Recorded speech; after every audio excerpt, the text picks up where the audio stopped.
importante para toda pessoa que quer escrever estar preparado para ser interrompido. E, gente, ser interrompido é uma coisa que eu odeio, não tem como evitar mesmo, né?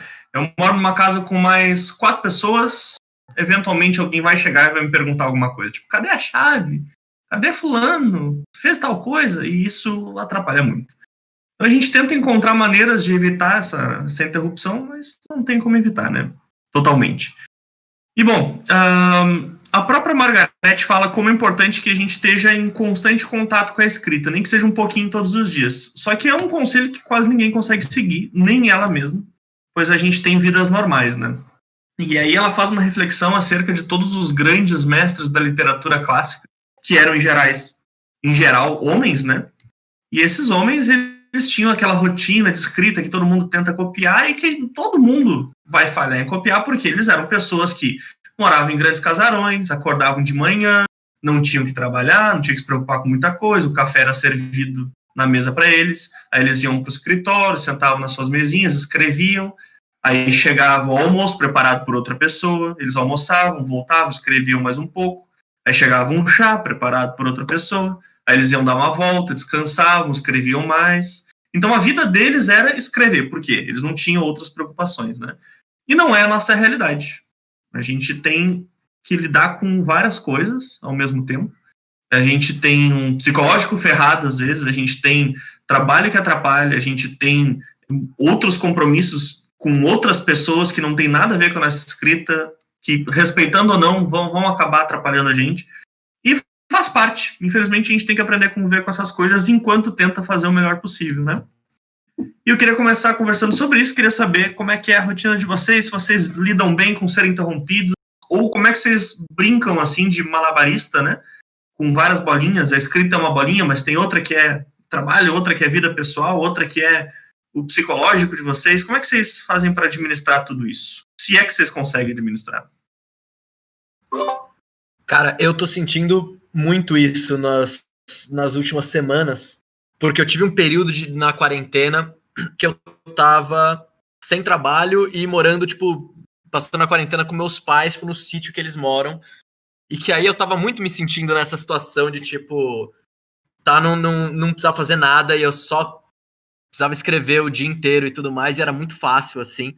E aí, de repente, começaram a voltar a aparecer alguns trabalhos, eu voltei pra São Paulo, não sei o quê, pra uma casa mais, tipo, menor, que não dá pra se isolar tanto. E eu tô sentindo muito essa dificuldade nesse exato momento, assim.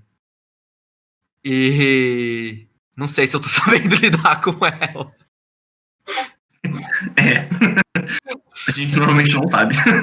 Rolou um choque de realidade, que foi exatamente esse, assim, nas últimas semanas. É uma coisa que eu constantemente brigo, né? Não com outras pessoas, mas comigo mesmo, né? Porque me irrita, sabe? Às vezes eu tiro amanhã para escrever, eu escrevo lá das 8 até meio-dia, das 9 até meio-dia, e aí chega lá pelas 11, já tem todo mundo acordado, já tá movimentação para fazer almoço, e gente gritando, botando cachorro para fazer xixi, essas coisas todas, e aquele fuzuê no teu ouvido, tu só quer mergulhar na escrita e não consegue, sabe? Aí chega meio-dia, aí chega uma pessoa e diz, vem almoçar! Tu, oh, meu Deus. E depois o resto do dia não tem mais como. E essas são as manhãs em que eu não trabalho, então é muito difícil lidar com essas coisas. Mesmo quando tu encontra um horáriozinho legal para te escrever, eventualmente isso vai acabar e vai te cortar fora daquela concentração e isso irrita, né? Algumas pessoas ficam irritadas, eu fico irritado quando isso acontece, mas a gente vai lidando com isso. Quem mais quer comentar alguma coisa? Pô, cara, eu também fico muito triste quando isso acontece, principalmente que eu tinha aquele problema que eu já falei para vocês, que se eu vou começar a escrever 8 da manhã, tem algo marcado para as 2 da tarde, aquilo ali já começa a me incomodar, já começa por aí meu nível de um problema, né? Mas aí eu já superei esse negócio aí com muita meditação aí, muita não, mas me ajudou pra caramba. Mas ainda acontece, provavelmente sábado e domingo, que tá todo mundo, praticamente meus amigos, ninguém trabalha, já fica a galera já começa a ligar, já começa Pedro, tá falando uma coisa aí, cara? Tô te ouvindo, não. Não tô falando não, eu tô só te ouvindo. Ah, tá, tinha uns fantasmas aí ecoando aí no teu microfone, cara. Cuidado aí. Eu acho que é tu mesmo, cara. Deixa eu baixar o meu volume aqui, desculpa. Então tem isso. E também pessoas... chega fim de semana, as pessoas começam a convidar para ir pra praia, começam a convidar para as coisas e tal. Mas, cara, não tem jeito.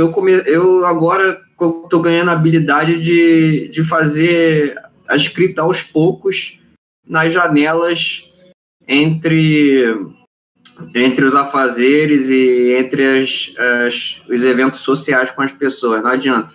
Porque eu tinha o bloqueio em relação ao seguinte: se eu só vou ter 1 hora para escrever, então provavelmente eu não vou fazer nada decente. Eu tinha essa limitação psicológica que é simplesmente uma ilusão, mas que agora eu simplesmente superei. Eu chego, não penso em nada disso, eu começo com algo simples. Vou revisar se eu tenho pouco tempo, eu vou falar, vou só reler o que eu já escrevi para revisar. Aí nisso flui, eu já estou fazendo outras coisas, estou escrevendo textos novos, mas para me enganar eu começo assim, vou fazer algo simplesinho que cabe 1 hora, mas aí é só para me enganar, porque eu acabo fazendo até rendendo muito mais do que eu imaginar. Isso quando eu tenho alguns afazeres, eu vou e enfio a escrita no meio do caminho. Mas é claro, minha preferência ainda é ter o dia livre e tudo mais. Mas a sugestão que eu dou é tentar te enganar, fingir que você vai fazer só um negocinho, se você sabe que já vai ser interrompido, né? Se você, no caso, for interrompido literalmente, assim, tipo assim, você não espera uma interrupção e ela acontece, o que eu tô fazendo comigo mesmo é o seguinte: eu lembro daquela lição lá do Gamer que fala, se joga na vida e usa os diálogos que você vê, as experiências que você tem no seu texto. Eu vou, encaro essa interrupção e falo, vamos lá, alguém me chama para fazer uma coisa, eu vou lá e vou já pensando assim, cara, vai acontecer alguma coisa que eu vou me apropriar dessa coisa e colocar na minha escrita. E vou com isso na cabeça.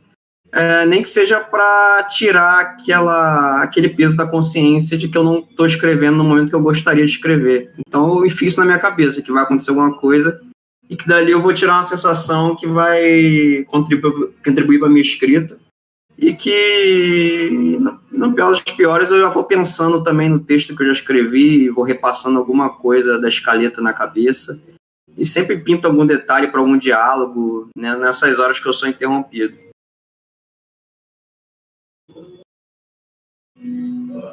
Técnicas muito boas, na verdade, né? Oi? Pegar e mentir para ti mesmo, isso é bom? Eu faço, cara. Porque senão bate a ansiedade, a consciência pesa e nada flui. Então a primeira coisa que eu faço é tentar me enganar de que aquilo vai ser bom para a escrita em algum momento. E acaba sendo, né? Acaba sendo. É tudo um jogo psicológico. Você fala essa questão de fazer outras coisas? Não, duas coisas. Quando eu me planejo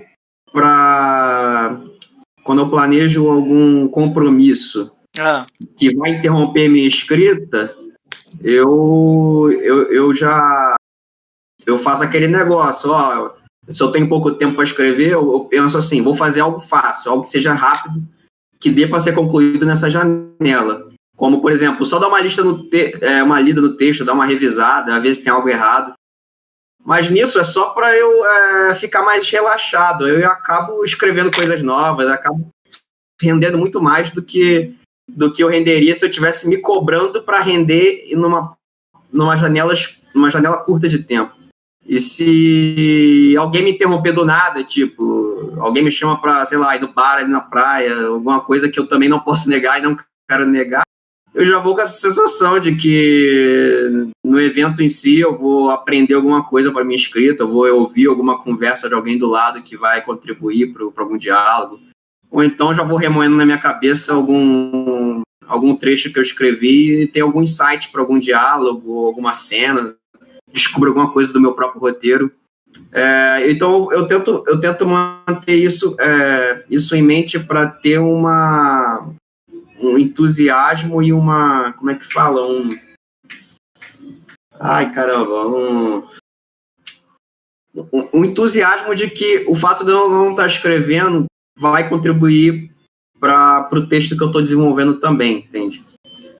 Não é entusiasmo exatamente a palavra, eu vou lembrar. Mas empolgação. O ânimo, né? Não sei. Pode ser, eu vou lembrar. Mas é isso. Beleza. Então, eu tenho 2 pontos, né? Um pessoal e um ponto que eu gosto de trazer, né? O Joy tá aí, ele viu recentemente os vídeos aí do Caminho do Artista, e é isso que eu vou trazer como ponto que não é meu. Quando eu precisava fazer de novo, porque eu sinto que quando eu fiz o Caminho do Artista, né, que é aquele livro da Julia Cameron, que é para ajudar artistas no geral a se recuperarem, a se encontrarem como artistas, eu sinto que ele tem lições muito boas e que seguir as ideias que estão lá me ajudou a destravar numa época que eu estava 8 meses sem conseguir escrever, né? Eu até já falei disso em outros momentos, mas esse livro me ajudou a, no final desses 8 meses, escrever um conto que foi até meio catártico, assim. E quais são as ideias que tem nesse livro, né? Que eu acho que são as principais. A primeira delas é escrever todo dia um diário, né? Tipo um journal, onde você não necessariamente você vai narrar as coisas do seu dia no sentido tradicional de um diário, mas você vai tipo despejar pensamentos que estão te incomodando no início daquele dia, né? Tipo, tudo que tá ali na sua cabeça, né? Eu tenho que fazer a feira. Eu tô para ser demitido do trabalho. Eu acho que eu tô sendo um pé no saco na minha família. Enfim, quaisquer que sejam os seus pensamentos, né? O que está te irritando, o que está te deixando feliz. Ela fala que escrever 3 páginas por dia de tudo que passa pela sua cabeça ajuda a drenar o seu cérebro e deixar espaço livre para ideias virem. E eu acho que faz todo sentido, porque quando, por exemplo, eu estou com uma ideia e ela está presa na minha cabeça muitos dias e eu não escrevo ou não coloco isso no papel de alguma forma, eu sinto que aquilo ocupa um espaço que poderia estar sendo usado para outras ideias. Tipo, então, quando eu escrevo, é quase a sensação de dar uma descarga mesmo no cérebro, sabe? E aí eu sinto que essa é uma das lições que faz sentido e que ajuda nesses momentos de dificuldade para escrever, não só em relação a uma rotina, mas em relação a talvez bloqueios. Uma outra coisa que ela sugere é que a gente tem que ter um tempo, no mínimo semanal, para alimentar o nosso artista interior. E ela fala que o nosso artista interior é igual a criança, e que ela tem que ser um pouco mimada e ela tem que fazer coisas divertidas. Então, que tipo, uma vez por semana, no mínimo, você tem que se dar o direito de fazer uma tarefa sozinho mesmo, sem ninguém te acompanhar naquilo, para você, de alguma coisa que você goste e queira muito fazer. Eu quero jogar videogame 3 horas no final de semana. Vai em frente. Ela fala no mínimo de 1 hora. Eu quero assistir um filme no cinema. Agora com a pandemia não dá, né? Mas enfim. Eu quero ler um livro sozinho, tomando um café especial. Ou eu quero correr no parque. Enfim, né? Nessa situação de pandemia é um pouco mais complicado fazer muitas dessas coisas, mas ainda dá para você encontrar tarefas e atividades que dá para você fazer sozinho para, tipo, alimentar essa criança, né? Alimentar esse artista interior. Porque ela fala que mais ou menos aquilo que o Neil Gaiman fala nas ideias dele, né, de alimentar com posteira, ela fala que isso ajuda também, né, alimentar com ideias, a divertir o seu artista, porque quando a gente entra num modo só de pressão, de eu tenho que fazer, eu preciso fazer, ele começa a ficar mais, não vou dizer censurado, mas mais restrito, talvez, né. E aí, falando agora, para mim seriam essas 2 as dicas principais, as que mais fizeram diferença para mim e que mais me ajudaram no momento que eu estava com dificuldade para escrever. Agora, falando de mim, eu tenho muita dificuldade de botar escrito no dia a dia, de arrumar 1 hora para mim, de escrever mesmo. principalmente numa questão de home office, os meus horários estão muito zoados, eu tenho uma dificuldade de manter uma rotina em casa de trabalho. Então, chega no final do dia, muitas vezes eu comecei a trabalhar tarde, porque às vezes eu levantei tarde, e aí no final do dia eu já não tenho muito tempo para escrever e muito menos energia, né? Foi um dia muito estressante, muito cansativo, estando dentro de casa. Mas uma coisa que funcionava um pouco melhor para mim quando eu estava trabalhando no escritório, eu fazia o meu horário de almoço ali, meia hora, né? Tipo, 40 minutos eu almoçava rapidão, e aí eu estendia mais meia hora, 40 minutos desse horário, então passava um pouco de uma hora de almoço, e aí eu sentava numas mesinhas do trabalho e ia tentar escrever ali, nem que fosse meia hora, 40 minutos, para me manter envolvido, né? Era meio ruim, porque quando eu começava a embalar, já tinha acabado o horário, eu tinha que voltar a trabalhar, mas eu suponho que era melhor que nada, porque me mantinha conectado, né, com o meu trabalho, com a escrita todo dia. E hoje o que eu tô tentando encontrar uma forma de botar todo dia também na minha vida a escrita. Ontem eu levantei 2 horas mais cedo que o normal, o que significa 6 horas da manhã. Estando dentro de casa é meio assim, pra que você vai acordar 6 horas da manhã, né? Mas, que eu fazendo home office. Mas eu acordei às 6 e, tipo, fui lá, tomei um café e vim pro quarto e tentei escrever pelo menos 1 hora e meia antes de ter que ir trabalhar. E não deu 1 hora, produzi muito menos do que isso, principalmente porque tem muito tempo que eu tô afastado da escrita, né? Pelo menos desde abril. Mas foi alguma coisa, foi melhor que nada, né? 100 palavras é melhor do que 0 palavras. Então, acho que é importante a gente tentar descobrir uma forma de superar essas dificuldades de tempo e energia, né? Encontrar um momento que nem que seja curto no seu dia para fazer essa escrita fazer parte dele. Mas sem que se torne um fardo ou se torne um compromisso, né? Seja uma coisa que você quer fazer porque você quer fazer.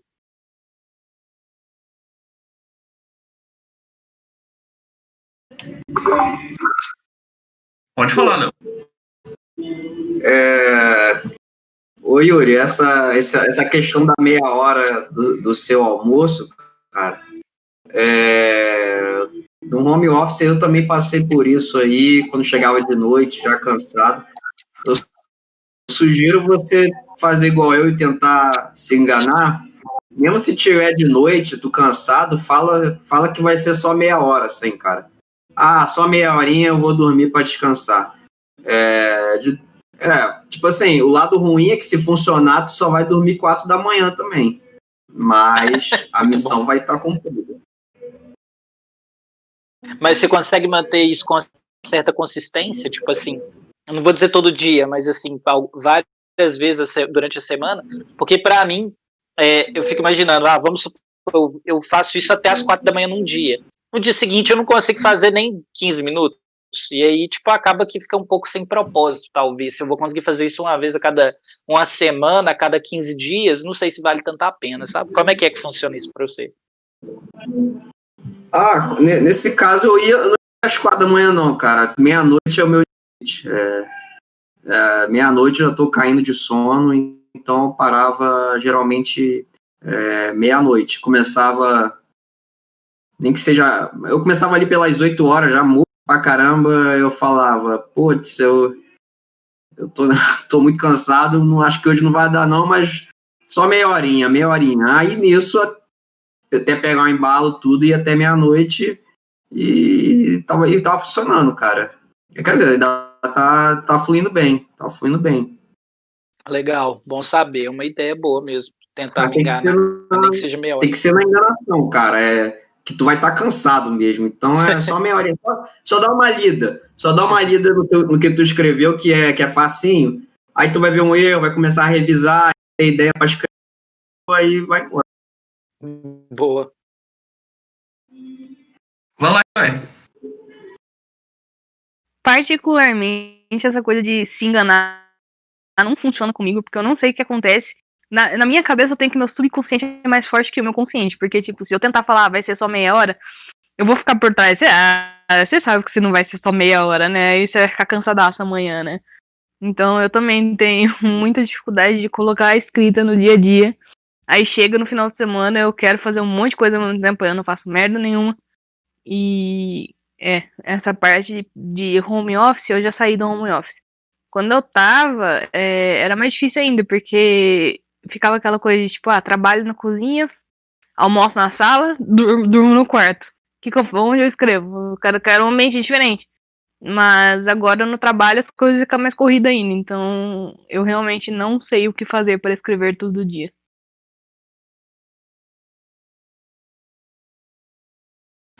Pô, mas foi até o que eu escrevi no chat ali.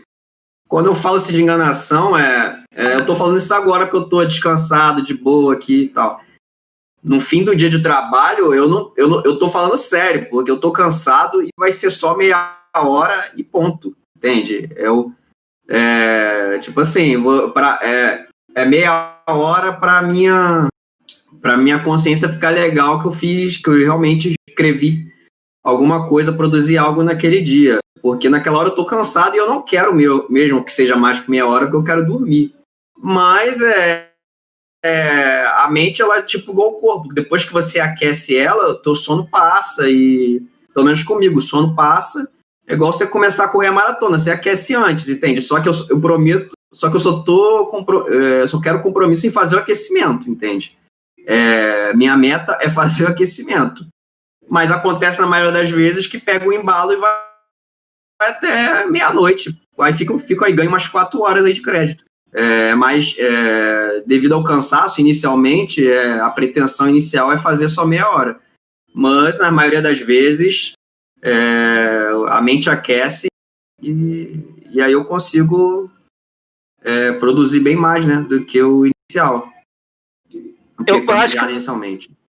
Eu acho que o mais difícil é aquilo que a gente já falou aqui mais de uma vez, os 12 minutos, né, cara? Se você vencer a barreira dos 12 minutos iniciais, você consegue escrever meia hora, 1 hora. Claro, depende de tudo dessa questão que a gente tá falando aí. Você tem um compromisso depois, alguém vai te interromper e tal, mas se você conseguir um espaço no seu dia em que é possível essa escrita, se você vencer os 12 primeiros minutos, é bem provável que essa enganada no cérebro vai acontecer automaticamente. A hora que você perceber, 1 hora se passou, 1 hora e meia se passou.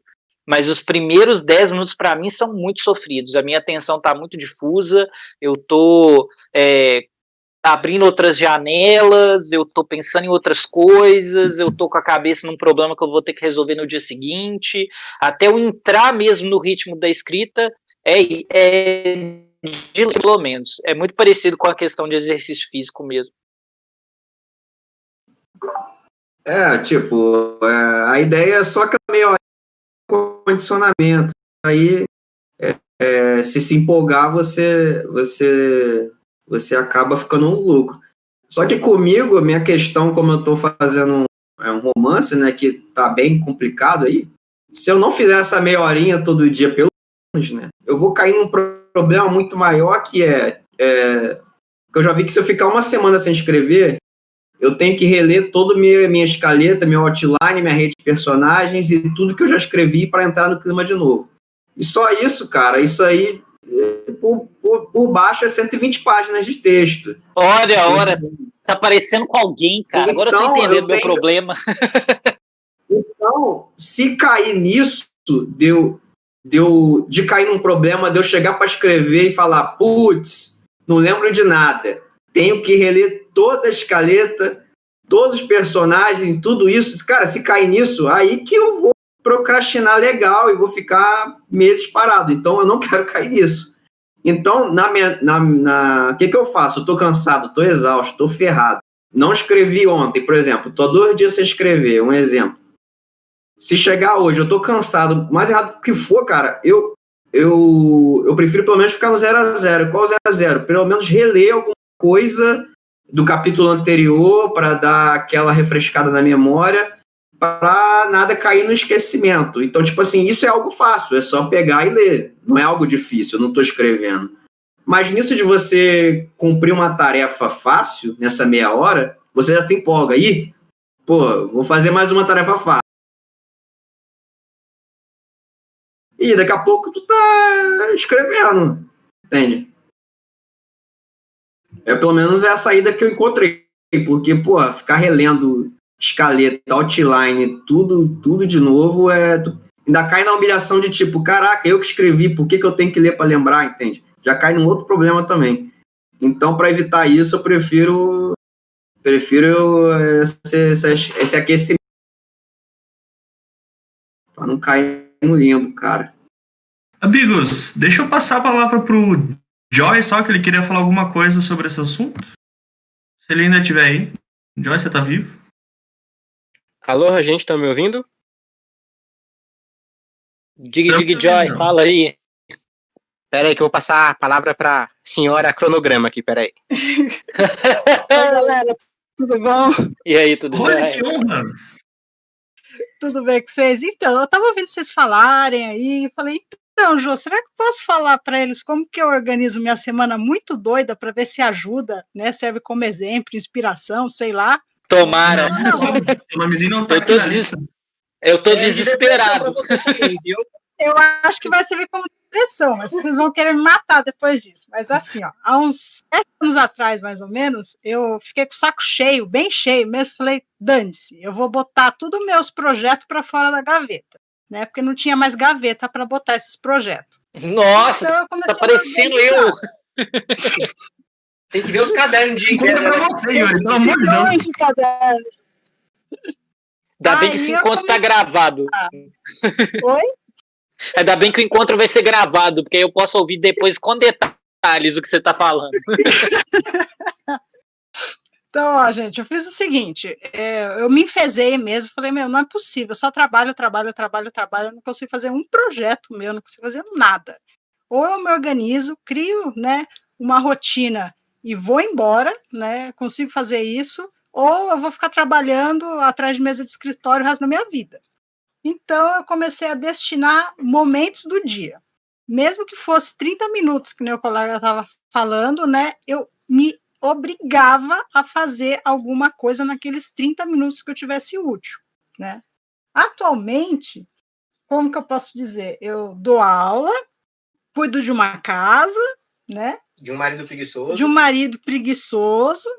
Ops, mentira. Tenho horta, tenho quintal, tenho animal para cuidar, e ainda eu trabalho com projetos de design, fotografia, ilustração, os livros, e agora resolvi manter um canal, né, de publicação de vídeos, livros e assim por diante.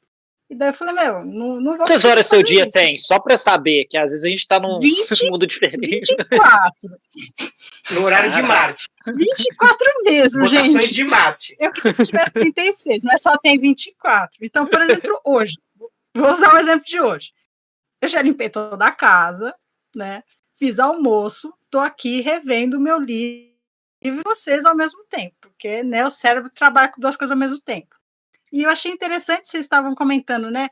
Porque é difícil pegar, né, no tranco. Às vezes eu fico lá relendo tudo que eu não consigo lembrar do meu livro, dos meus personagens, tal, para conseguir escrever. E eu aprendi a fazer isso, desculpa falar, né? Mas lavando a louça, lavando a roupa, cuidando dos bichos. Enquanto eu estou fazendo isso, o meu cérebro está processando o que eu vou começar a escrever à tarde. Quando eu sento, esse aquecimento já foi.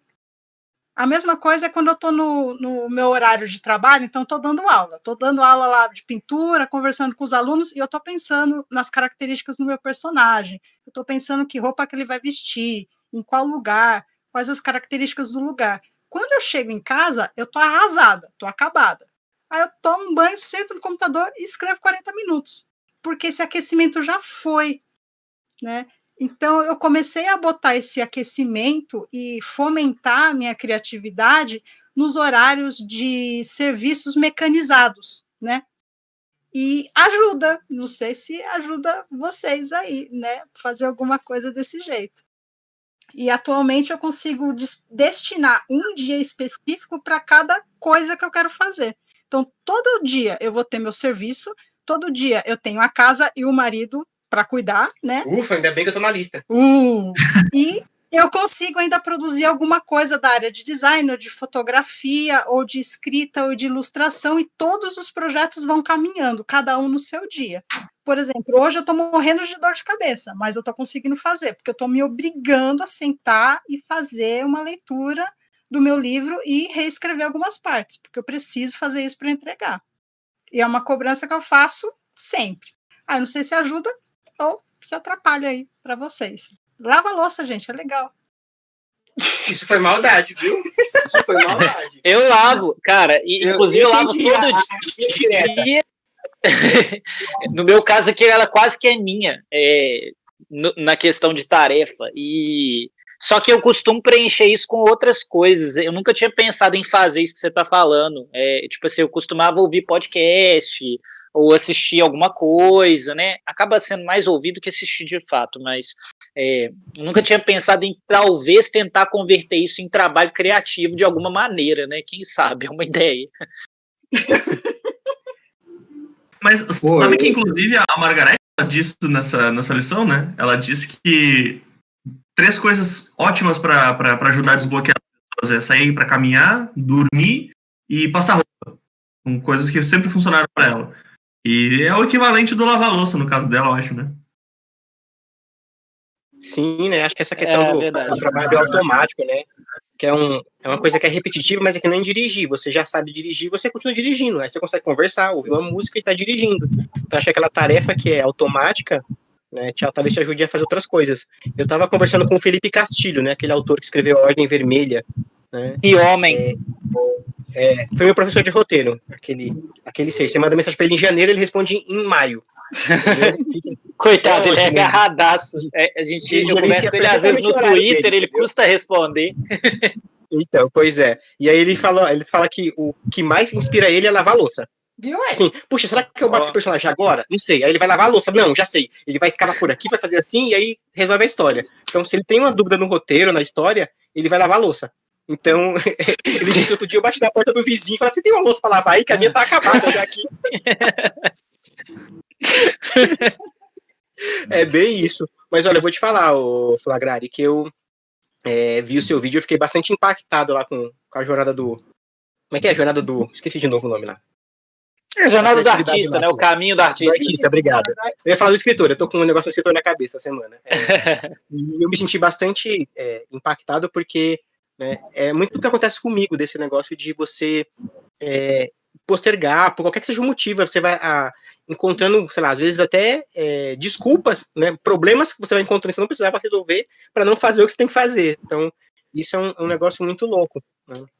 O que eu tenho tentado fazer, por exemplo, é toda manhã, antes de começar a fazer alguma coisa, eu sento e leio alguma coisa. Por exemplo, hoje eu estava lendo o Mia Couto, estava lendo um livro de contos. Ontem eu estava lendo um livro sobre Ho'oponopono. Então, leituras aleatórias. Eu pego o primeiro livro, tem uma capa diferente, a cor que eu gostei do dia, tipo, hoje era vermelho. Então, peguei uma capa de livro vermelha lá e li um pouco, entendeu? Aleatório. Porque assim, vou escrever um conto. Então, se eu for ler um conto, não vai funcionar. Então, eu tô lendo uma coisa completamente diferente, completamente aleatória. Exatamente essa coisa do automático. Claro que esse conteúdo que eu tô lendo é divertido, é interessante, me agrega de alguma forma, faz parte das minhas pesquisas, mas não tinha a ver com o que eu estava escrevendo. Por exemplo, agora eu estou escrevendo um conto que é um suspense e um mistério, e eu tenho que entregar ele hoje, inclusive, porque o prazo é amanhã, tem que estar pronto agora para alguém ler até amanhã para ter uma mínima de noção aí de se a história funcionou. Né?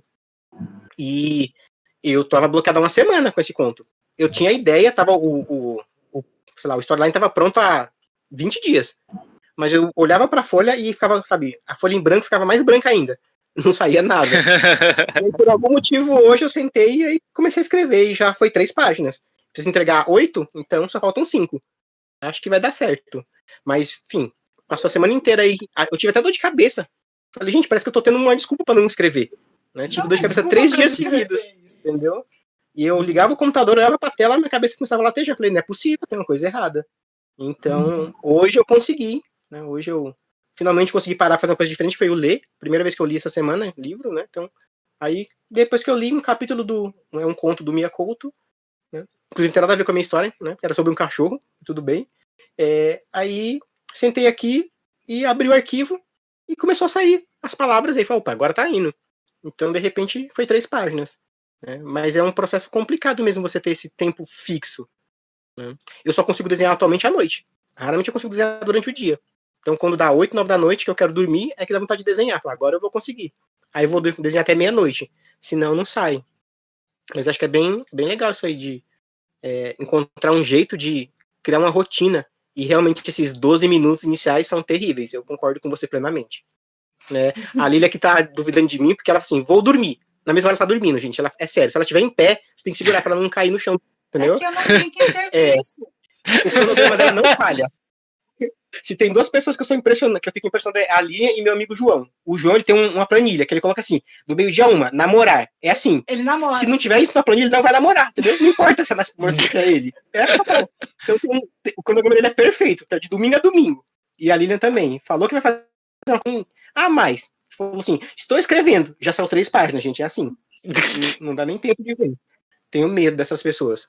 É que quando eu tava varrendo a casa, eu já tava processando já o que ia acontecer aqui. É isso aí. Bom, é isso, gente, que eu queria contribuir com vocês. Quer falar uma coisa mais, Lilian? Não, era só isso mesmo. É isso aí, galera. Pô, isso aí vai muito... Tem tudo a ver com o que eu falei anteriormente. Você encontrar otimismo nas interrupções ou quando você não está escrevendo. Porque é isso aí, você lê seu material, fica pensando, e achei a palavra, otimismo. Para você encarar interrupções com otimismo, se alguém te interrompeu, se você tem algum outro compromisso, você faz igual ela faz e fica pensando na história. Funciona, isso aí funciona muito. Trabalho, tá? É foda. Aí eu dava uma nota assim quando eu podia e depois chegava em casa e dava só uma organização. Mas isso aí eu concordo plenamente, funciona muito bem. Cara, sem querer a gente acabou passando por vários tópicos seguintes da Margareth, porque ela realmente fala sobre algumas táticas para solucionar os problemas, né, os bloqueios que a gente tem na escrita e tal. Eu só vou dar uma leve revisadinha, né, no que ela diz a respeito de solucionar certos problemas, porque tem uma coisa que eu acho super importante, que é quando ela diz que escrever é de fato uma coisa dolorosa, né? Tem muitas pessoas que, por modismo, reclamam que escrever é doloroso, certo? Mas acho que não é o caso de nenhum de nós aqui. A gente sabe que nós temos problemas reais e que isso interfere na nossa escrita e a gente faz o que é possível para superar eles, né? E então, de fato, escrever é uma coisa muito dolorosa, principalmente se a gente mergulha muito no material de estudo, e esse material de estudo ele gira em torno do sofrimento, né? Só que ela sempre aconselha que a gente não fazer isso se o sofrimento do processo ele for maior do que a recompensa no final, né? Então, muitas vezes a gente só não está numa época para escrever, né? Eu também já tive épocas em que eu não escrevia absolutamente nada e me culpava todos os dias e me sentia péssimo por isso. Parece comigo. Mas é uma época. Eu acredito, assim, que tu tá passando por uma época também, né? E, na verdade, assim, eu também tô. Eu tô parado. Desde que eu terminei o último livro, eu não consigo mais fazer nada. Nem revisar, nem nada. Pedro, isso chega a ser engraçado. Não, eu tô parado desde que eu terminei meu último livro. Tipo assim, o cara escreveu um livro no meio de uma pandemia, velho. Não, mas é que assim, né? Não quis parecer isso. É mais para dizer que realmente a gente vai passando por momentos diferentes, né? E, por exemplo, quando eu escrevi o Colheita, eu passei depois 2 anos sem fazer absolutamente nada. E 2018 foi o pior ano possível para mim. Eu não fiz nada com o livro que estava escrito, como eu também não fiz mais nada de nenhum outro projeto, né? Enfim, foi um ano péssimo. E depois as coisas acabam se ajeitando na vida, porque a gente se esforça, porque a gente muda algum aspecto dela, ou porque as coisas mudam, mesmo que não estejam no nosso poder, e as coisas vão se organizando e a gente encontra de novo um momento para a escrita, né? Só que tem momentos em que a gente se força e não deveria, a gente tem que respeitar também nossos próprios limites, se deixar descansar, cuidar de si mesmo, né? Porque se o sofrimento de escrever ele for maior do que, de fato, a recompensa, a felicidade que eu tenho em escrever, talvez não seja o momento de eu fazer isso. E, na verdade, caras, né? Eu vou no cara porque eu vou citar o Yuri agora, porque eu aprendi uma coisa com o Yuri durante o Alumbra, né? Que teve um momento... em alguma...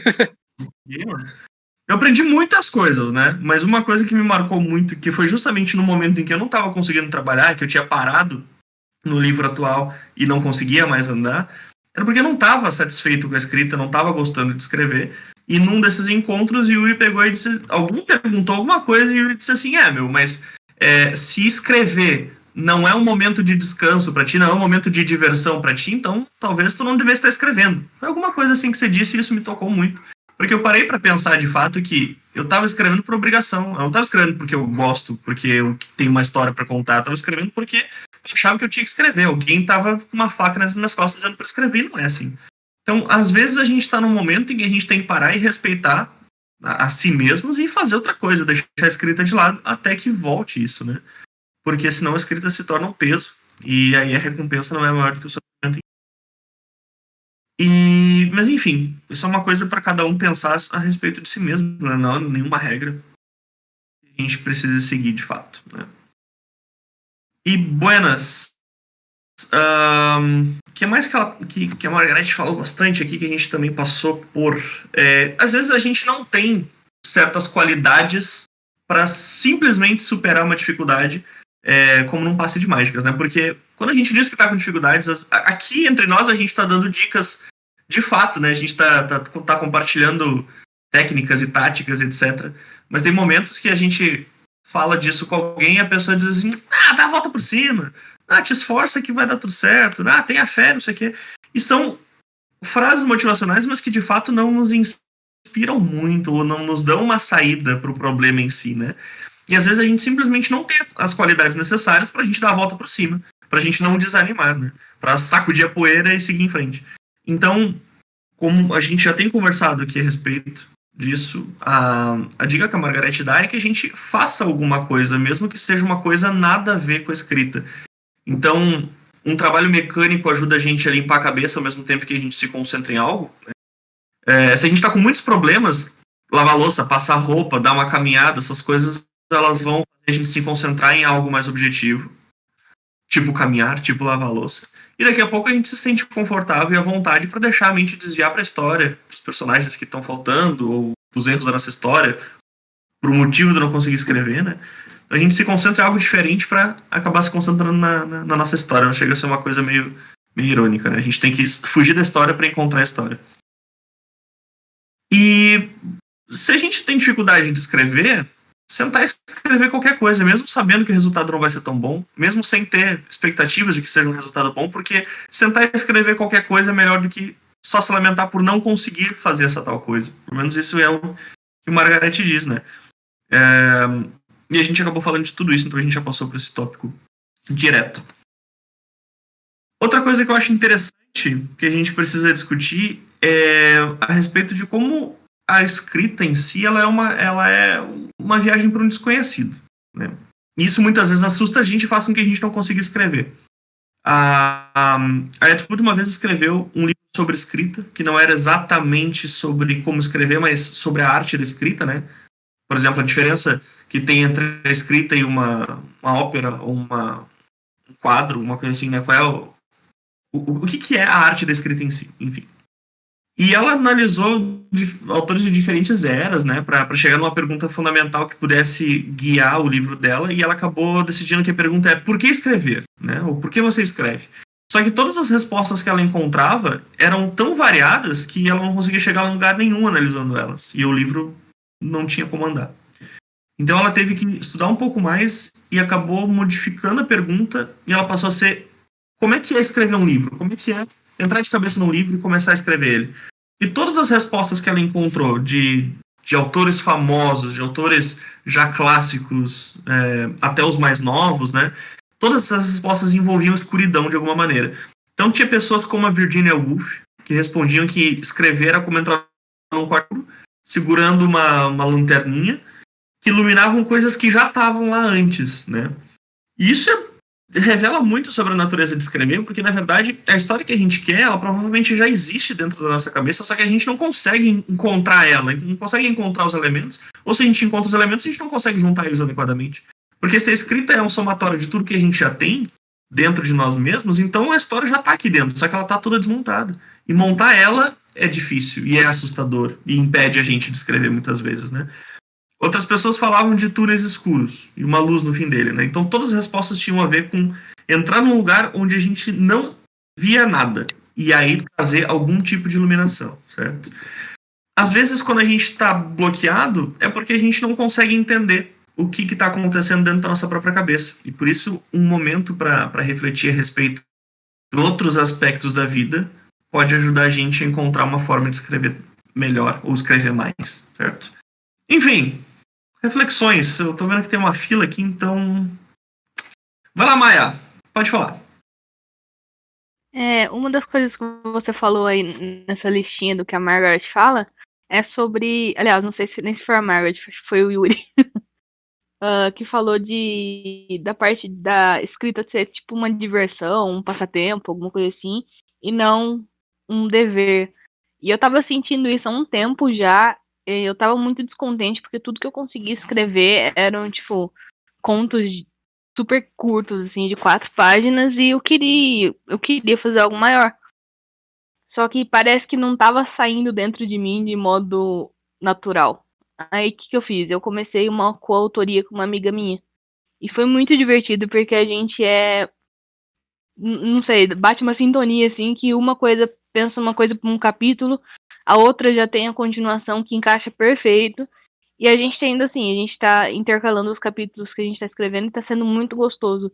Só que ainda assim eu tava sentindo que tava faltando alguma coisa. Aí, podem dar risada quanto você quiser, que eu não tenho mais vergonha disso. Eu comecei a escrever fanfic de One Direction. E em julho, dia 23, a banda fez 10 anos. E começou a brotar fã do ralo, assim, no Twitter. Aí, uns 15 dias antes do dia 23, assim, por aí, eu contatei a coautora da fanfic e falei, por que a gente não faz a segunda edição? Uma coisa um pouco mais madura, com menos idiotice, com um enredo um pouco mais forte, mas com a essência da história sendo a mesma. E a gente tá fazendo isso. E reler as coisas que eu escrevi com, tipo, 16, 15 anos e transformar em alguma coisa madura agora e ver o tanto que eu evoluí, o tanto que a Carol, que é minha amiga, evoluiu, e o tanto que a gente amadureceu de não ser mais, tipo, 2 adolescentes bobos escrevendo alguma coisa assim, 2 adultas que estão escrevendo porque querem entregar alguma coisa para os fãs que estão animados para ler, estão transformando a minha vontade de escrever. Então eu tô conseguindo voltar. E ontem mesmo eu terminei de revisar um capítulo que é 17 páginas, sendo que há meses eu não conseguia escrever nada que passasse de 5 páginas. Então, de vez em quando, esses bloqueios são chatos, mas se você voltar e pegar um texto engavetado seu, que mesmo que já esteja terminado, e fizer uma segunda edição, você percebe o quanto você evoluiu, o quanto você aprendeu. Isso dá aquele gás, tipo assim, eu evoluí até aqui, então não tem por que eu parar. Vou continuar, nem que seja devagarzinho, mas eu continuo. Então, isso são 2 coisas que me ajudaram bastante. Agora só falta a rotina para eu conseguir engatinhar tudo de uma vez só. Mas isso é importante, né, mano? Porque quando a gente gosta e vê que dá resultados, isso até ajuda a gente a criar uma rotina também, né? Às vezes não ver resultados é algo que impede a gente de criar uma rotina. A gente fica tipo, mas não tô vendo resultado nenhum com isso, por que eu vou continuar, sabe? Às vezes não é nenhuma coisa consciente, mas a gente faz bastante disso. Sim, concordo bastante. Isso me lembra, Pedro, isso foi uma coisa que é muito importante, na verdade. Isso me lembra uma questão, e eu sempre trago esse debate, eu vou sempre trazer esse debate, mesmo que canse, de que a gente trata a escrita de um jeito muito diferente do que as pessoas que trabalham nas outras artes tratam essas outras artes, né? A gente fala aqui de música, de desenho, de escultura, né? E aí o Joy vai poder me falar melhor se ele concorda com o que eu vou falar aqui agora, porque ele está, imagino que alguns outros de vocês também estão em áreas, mais de uma área da arte, né? Uma coisa que eu vejo para a galera de ilustração, principalmente, que eu aprendo muito, igual a minha ideia inicial de escrever um microconto por dia surgiu do Gabriel Piccolo, que algumas pessoas aí devem conhecer, um ilustrador brasileiro muito foda, e a ideia veio dele porque ele fez um desafio de desenhar um doodle todos os dias durante 365 dias.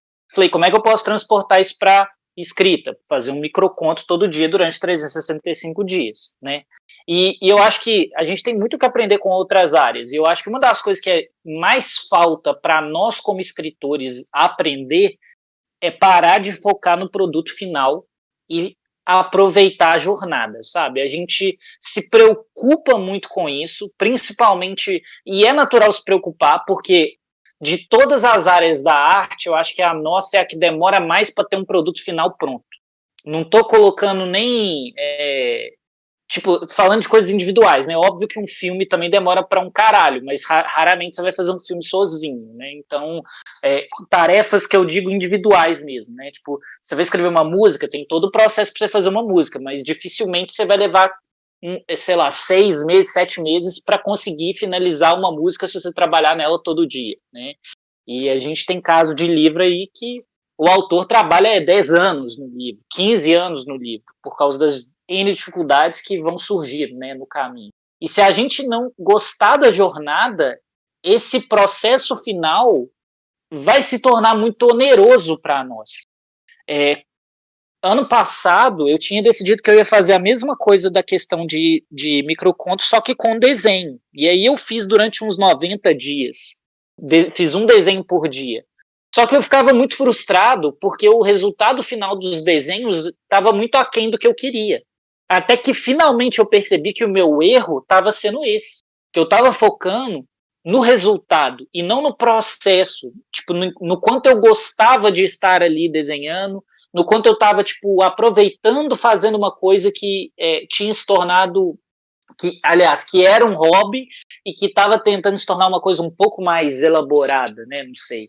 Então, a gente como escritor é complicado, é difícil separar essa preocupação do produto final, porque, tipo, é um tempo muito grande que a gente investe para depois esse livro, por exemplo, não vingar, não ter o retorno que a gente investiu e tudo mais. Mas a partir do momento em que a preocupação final é somente o produto final, é somente o desfecho daquilo que você está fazendo, o processo se torna insuportável, porque a gente vai ter momentos muito difíceis nesse processo, momentos que vão ser dolorosos, que vão exigir muito da gente. E se a gente não conseguir tirar o melhor dos outros momentos, que são para ser leves, né, que são...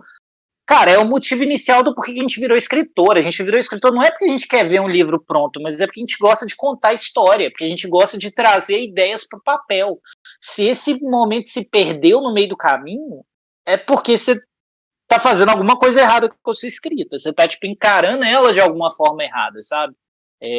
Então, não é pra gente também entrar no nível de romantismo, de achar, então eu vou escrever só quando me der vontade. Não, cara, a gente vai ter dias ruins também, senão o seu livro não vai sair nunca.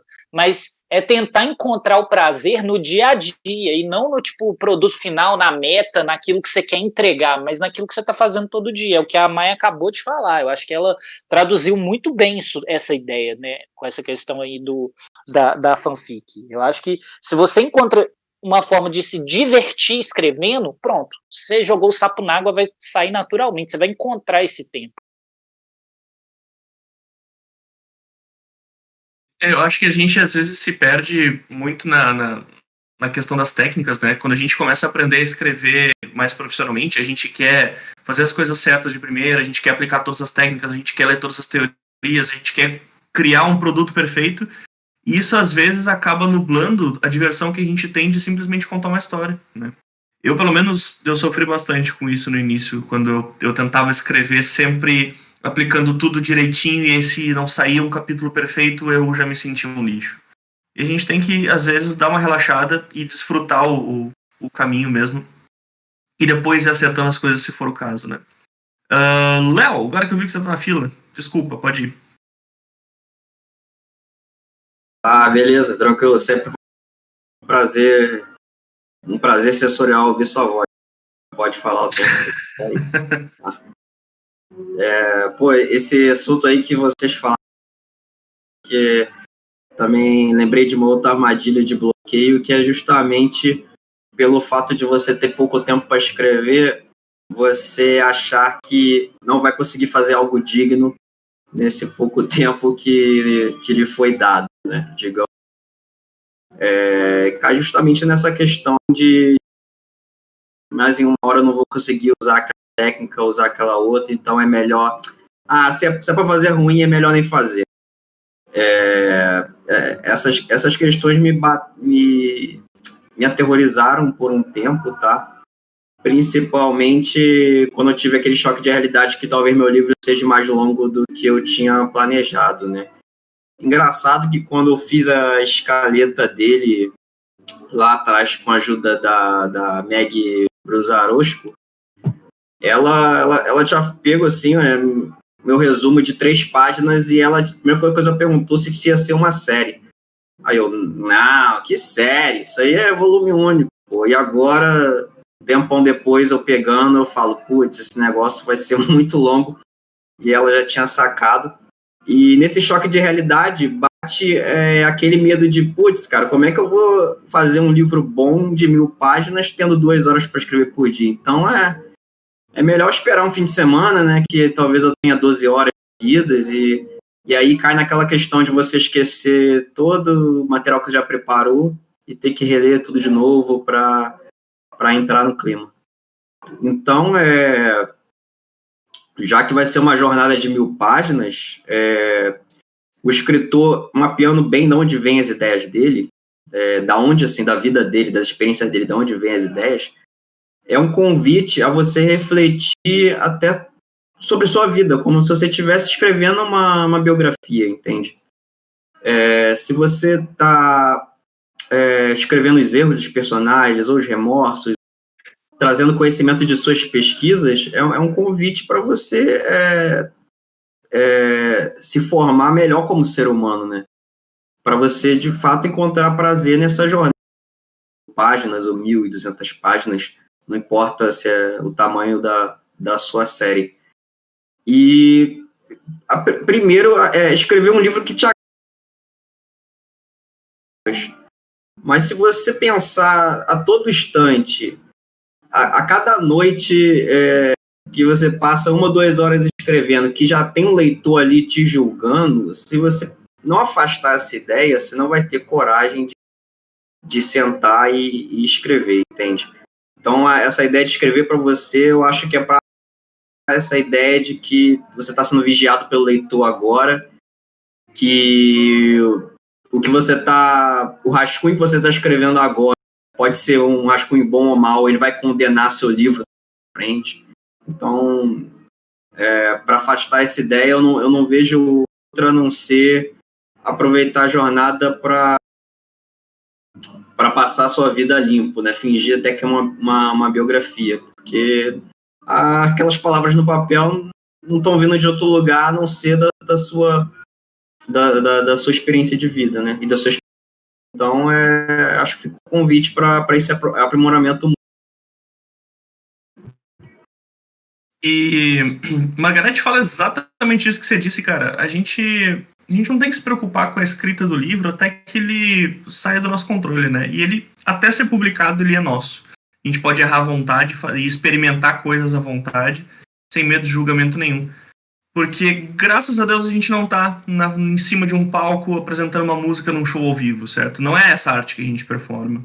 A gente tem uma arte solitária, em que a gente senta num canto e escreve até que a gente se sinta preparado. Isso às vezes demora 6 meses, demora 15 anos. E durante esse tempo a gente pode experimentar tudo o que quiser sem medo. Graças a Deus. Alguém quer comentar mais alguma coisa? Não, vou considerar isso um não, então. A gente tem mais um último tópico nessa primeira lição que eu acho importante citar, que tem tudo a ver com o que a gente está falando também. A gente não vai conseguir... O Victor acabou de falar ali no chat, né? O livro que a gente escreve agora provavelmente não vai ser o livro da nossa vida. Que bom se for, né? Às vezes a gente dá essa sorte, mas nem sempre, a maioria das pessoas não dá. Até porque eu considero todos nós, pessoas jovens e escritores jovens, raramente são bons o suficiente para serem gênios da escrita, para fazer um livro que cause um grande sucesso, né? Porque escrever requer muito trabalho para melhorar. E por isso que a maioria dos autores floresce em idades mais avançadas. A gente vai ver que a maioria dos grandes autores, mesmo os contemporâneos, né, eles já têm aí uma certa idade. E eles certamente não estão nos seus 20 ou nos seus 30, né? Raramente a gente vai encontrar alguém que seja um bom autor nessa idade, né, que seja considerado um gênio. E normalmente, pessoas que são gênios tão novos assim, eles estão em outras áreas, né? São gênios da matemática, da física, né? Pessoas que se destacam nessas áreas. Que não é uma arte que requer tanto tempo de dedicação, tanto tempo de aprimoramento quanto a escrita, certo? Sem desmerecer o trabalho das exatas, né? Mas é que são trabalhos muito diferentes. E a Margareth comenta como um autor mais velho, ele tem mais vantagens porque ele tem ali dentro da sua caixa de ferramentas muito mais formas de trabalhar com a literatura de maneiras criativas e etc. Como, por exemplo, um autor de 65 anos, ele pode lembrar facilmente como é que era ter 25, enquanto um de 25 vai ter o triplo de trabalho para imaginar como é ter 65. Né? Isso porque o histórico, a bagagem, a experiência que um traz é muito diferente do histórico e da bagagem do outro, certo? Então, não se preocupem em fazer o melhor trabalho do mundo agora. O importante é que a gente pratique, termine os trabalhos e siga adiante para o próximo. Ficar preso no mesmo trabalho às vezes desmotiva, né? Eu acho que, quando o Léo estava falando, eu acho que muito de escrever uma série às vezes tem uma vantagem por isso, né? Quer dizer, às vezes a gente vai escrever uma série sempre do mesmo gênero e a gente acaba cansando do mesmo mundo, da mesma história, dos mesmos personagens, mesmo que eles variem um pouco de livro para livro, uma série normalmente continua sendo sempre a mesma coisa, no mesmo mundo, com a mesma temática.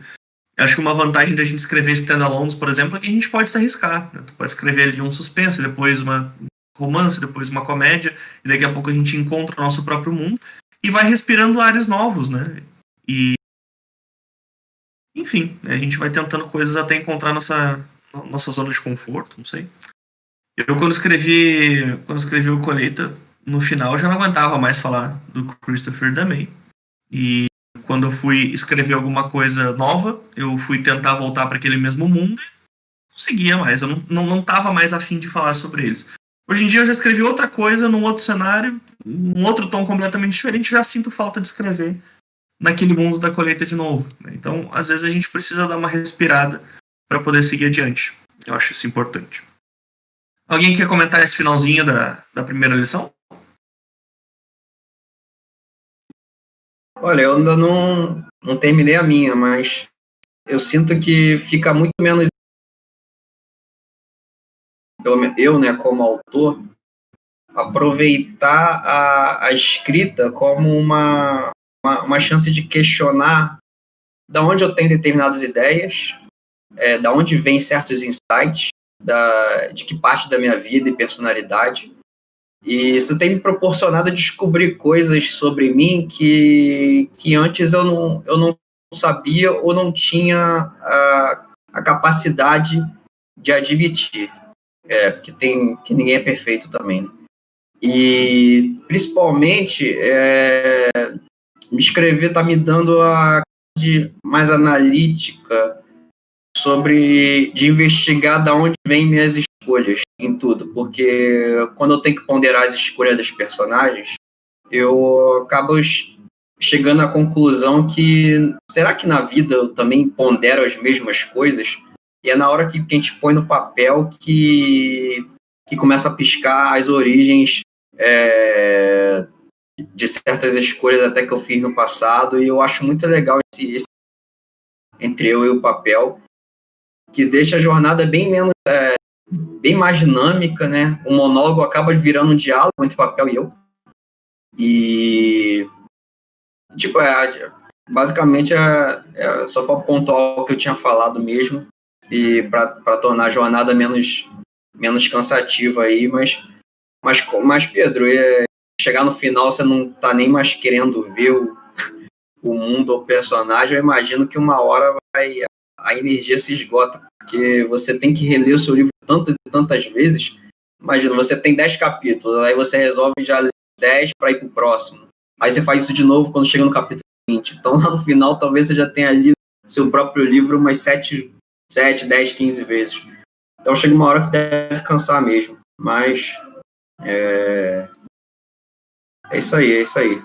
Não desistimos. É cansativo mesmo, meu. E, pra te falar a verdade, eu terminei em 2017, eu leio ele, eu tô lendo ele nesse exato momento. Não nesse exato momento, mas neste período da vida. Porque tá numa... Então tem novas revisões, aí tu tem que ler de novo para prestar atenção no que eles estão fazendo, essas coisas, né? E chega um ponto que tu já sabe o que vai acontecer de cor, tu sabe até as palavras que tu usou. E aí isso dá uma cansadinha, meu. E aí se a gente já é assim no processo da escrita, eu imagino que a energia baixa mais rápido ainda, né? Se tu é extremamente detalhista na primeira escrita do teu livro, provavelmente tu te cansa mais rápido. Imagino, não sei. Então, acho que isso tem um papel muito importante na hora de manter um ânimo para escrever a história que tu tá escrevendo, né? Mas não sei, enfim, são achismos meus, na verdade. Cara, pra mim faz sentido porque a maioria das vezes eu escrevo as coisas completamente fora de ordem dos eventos do livro. Mas eu já tenho uma confiança ou uma teimosia dentro de mim, porque eu sei que lá na frente, quando eu olhar aquelas páginas escritas, eu vou saber em qual ordem elas vão estar, como elas vão se encaixar. E enquanto eu estou fazendo isso tudo fora de ordem, eu tenho essa confiança de que só vai estar ruim enquanto eu não acabei de escrever, entende? Porque quando se formar tudo, eu vou ter um quebra-cabeça para montar, e a partir daí isso vai dar um salto de qualidade muito maior do que daria uma escrita meticulosa feita em ordem cronológica, né? Mas aí depende do processo de cada um mesmo. Então, quando cai naquela bifurcação de tem pouco tempo para escrever, ou então tem pouca energia, estou cansado, eu sei que quando está tudo escrito, o mais ruim que possa parecer, o salto de qualidade é maior quando eu tenho material para editar e mudar de ordem, para depois preencher os buracos. Mas aí depende do processo de cada um. Aí vai de como cada um escreve, né? Então, pessoal, última coisa que a Margarete fala nessa primeira lição aqui, é uma dica que eu acho muito fofinha. Sejam gentis consigo mesmos, caminhem, façam exercícios, se alonguem, porque escrever é um processo um pouco não saudável, né? A gente fica olhando para baixo o tempo todo, encurvado, e a gente tem que se cuidar, porque se a gente quer florescer como bons autores numa idade mais avançada, a gente precisa se cuidar em tenra idade ainda, né? Então, cuidem do seu próprio corpo, respire um pouco de ar puro e alonguem-se de vez em quando. Esse é o último conselho dela nessa parte. E aí, para a próxima, eu preciso muito da ajuda do Yuri, cara. Porque para alguns de vocês eu já contei, eu acabei estudando as lições erradas. Por algum motivo, eles são 9 e 13. Eu não estou preparado, são 10. E aí, o que acontece? Eu peço ajuda do Yuri e o Yuri some. Ai, tô nervoso. Peraí, deixa eu destravar o meu microfone só porque eu acabei de dar risada da situação. Sim. E eu não queria te deixar sozinho aí porque me eu tô... ajuda! Aí o Yuri conecta. O que aconteceu? Eu caí sem querer. Pois então, você caiu na hora que eu disse, Yuri, eu preciso muito da tua ajuda porque... Tudum. Já foi mal. Diga.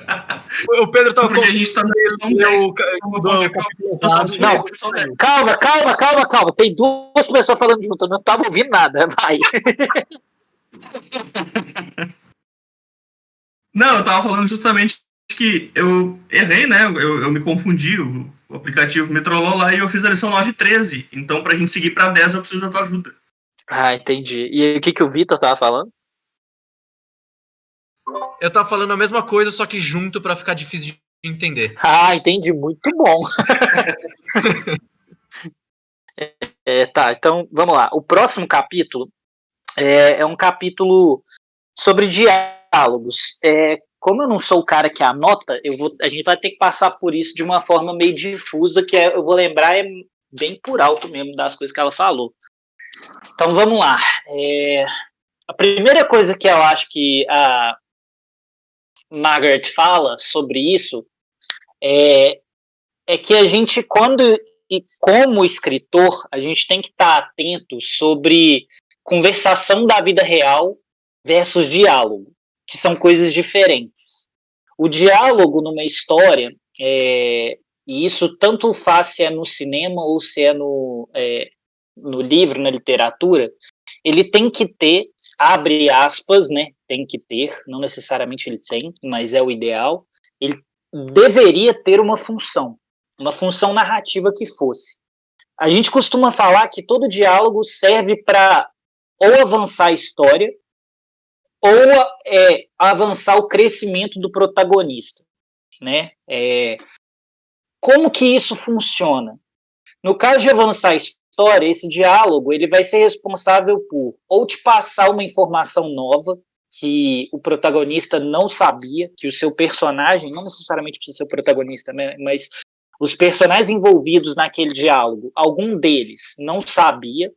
Vou abrir um parênteses, a Margaret até fala que às vezes pode ser até um diálogo que o seu personagem não participa, mas ele escuta, né, por trás de uma porta, ou né, ele testemunha de alguma forma, mas aquele diálogo, de certa maneira, ele vai trazer informação nova para quem ele é importante.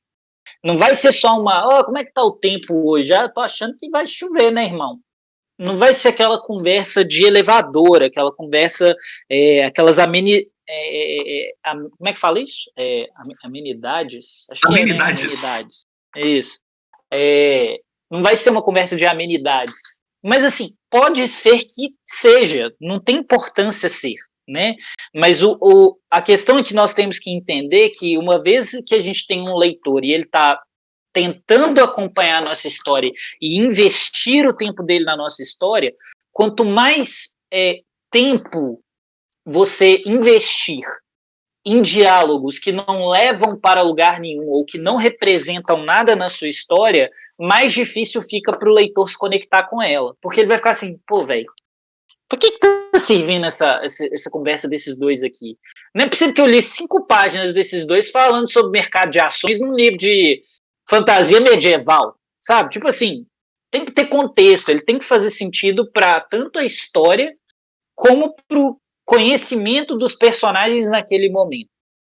E quando eu falo, né, na verdade, quando a Margaret fala sobre o crescimento do personagem através do diálogo, é que às vezes ele vai ser confrontado naquele diálogo, ele vai ser desafiado naquele diálogo, aquele diálogo vai exigir dele uma tomada de decisão, vai exigir que ele saia da zona de conforto, vai ser alguma coisa que vai fazer ele crescer emocionalmente ou que vai fazer ele ser desafiado emocionalmente. Vai ser um diálogo difícil, que não necessariamente vai fazer a história avançar na direção do objetivo, né? Que se a gente for pensar, a gente tem sempre duas curvas rolando, duas meio que tramas, mas não bem tramas. Aí a gente tem duas, eu esqueci a palavra agora, mas como se os 2 arcos rolando, o arco de conflito interno de conflito externo, né? O conflito interno é justamente isso, esse crescimento do personagem. O conflito externo é aquele objetivo, é a trama da sua história. Então, se o seu diálogo não está servindo para avançar a trama ou para crescer o personagem, é bem legal que você pare para refletir por algum momento por qual motivo esse diálogo está na história. Ele está trazendo alguma coisa de importante, de interessante? Às vezes ele vai servir para iluminar um personagem, ele vai servir para mostrar aonde aquele personagem está naquele momento, né? Pô, o que eu quero dizer com onde ele está? Emocionalmente falando, onde ele está, ou numa questão de caráter, aonde ele está na curva de evolução dele como personagem, né?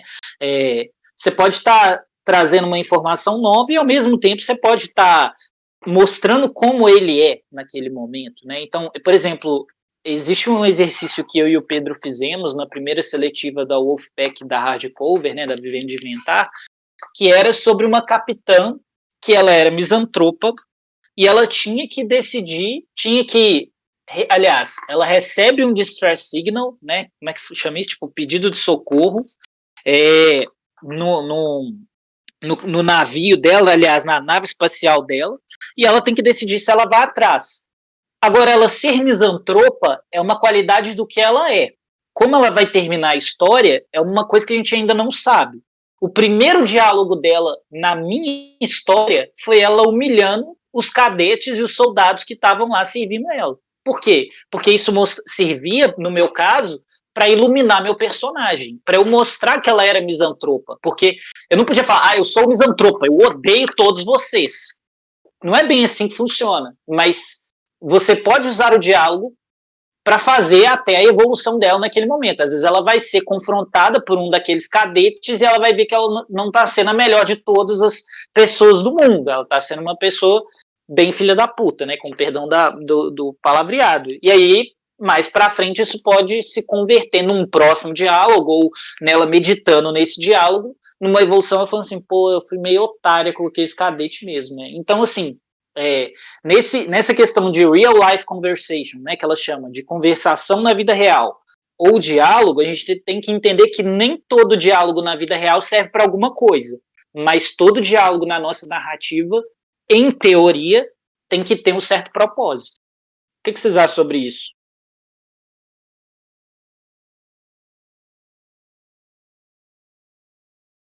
Vou falar então, quando vocês pegam coragem para comentar, eu acho, eu concordo com tudo que você disse, né? Eu acho que inclusive o diálogo ele vai um pouco mais além do que simplesmente as falas dos personagens, né? A gente tende a pensar em diálogos como as falas em si, mas às vezes, pelo que eu estou entendendo do que está rolando, né? A gente tem que ter um negócio que a Margaret chama de power play, que é os personagens tentando influenciar de certa maneira os outros. Nem que seja de uma maneira sutil, né? E a gente funciona assim na vida real, tá, gente? A gente tá o tempo todo tentando aplicar face nas outras pessoas. Então, o simples fato de eu estar aqui com o microfone desmutado e vocês estarem mutados já é um power play meu.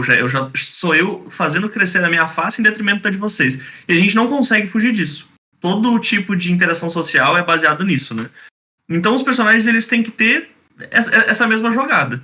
Às vezes a gente tem algo que é escrachado, às vezes tem algo que está mais subentendido, mas tudo que o personagem diz, ele em teoria tem um objetivo.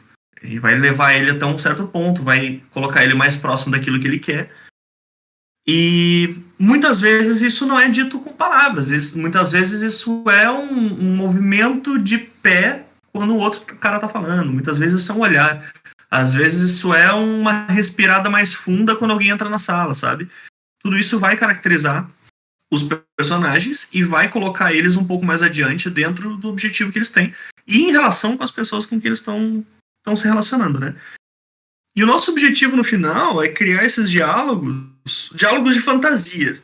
São diálogos que não existem, escritos de uma maneira que pareça verossímil, mas ao mesmo tempo mais enxutos do que de fato seriam na vida real, né? Então nosso trabalho é, de novo, contar uma verdade com uma mentira baseada na verdade. É um processo de vai e vem muito louco. Enfim, alguém quer comentar a respeito? Eu queria só emendar no que você falou, essa questão do power play. Eu acho que existem filmes muito bons que mostram isso, esse embate. Eu acho que, cara, é muito legal você ver uma história de super-herói que, tipo, um ataca a fraqueza do outro, um é forte, outro é inteligente, mas eu acho que isso é uma predileção particular, tá?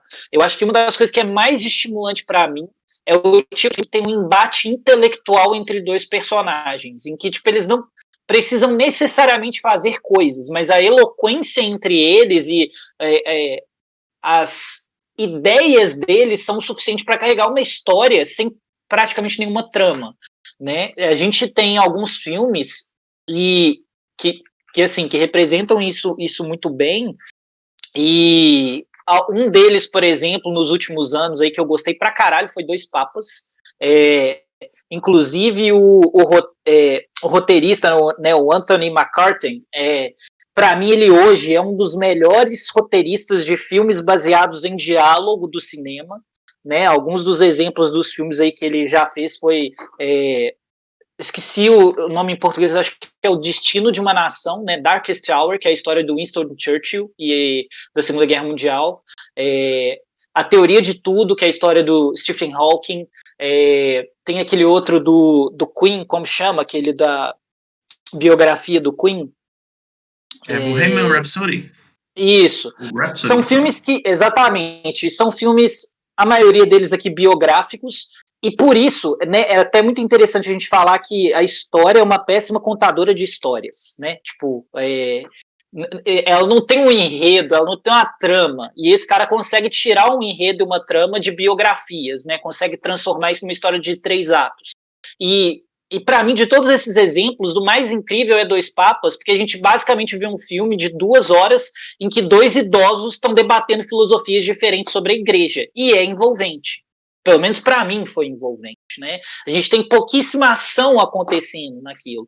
E é tão interessante que existe realmente uma dinâmica de poder acontecendo ali, né? Você tem o Papa de fato e aquele que queria ser o Papa e não foi eleito. E os dois têm visões diametralmente opostas da filosofia religiosa da Igreja Católica. E eles estão o tempo todo tentando controlar o diálogo, controlar quem é que tem os argumentos mais fortes, quem é que está no poder e no controle da razão, né? Eu acho que é muito interessante como que esse filme vai, e tem muitos outros, né? Mas esse é um exemplo, vai muito além do só realmente conversar, né, do que a gente acha que é um diálogo. A gente tem toda uma dinâmica, né, de quem está sentando aonde, quem é que está dominando o ritmo da conversa, quem é que está numa posição mais alta ou mais baixa, tem várias coisas que mostram realmente que ali naquele diálogo está rolando uma dinâmica de realmente uma tentativa de sobrepujar o outro, de estar na dominação, de estar no poder, né?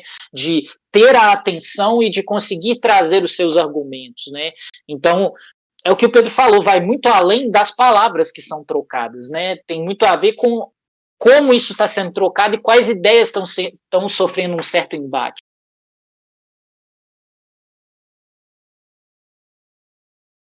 Victor?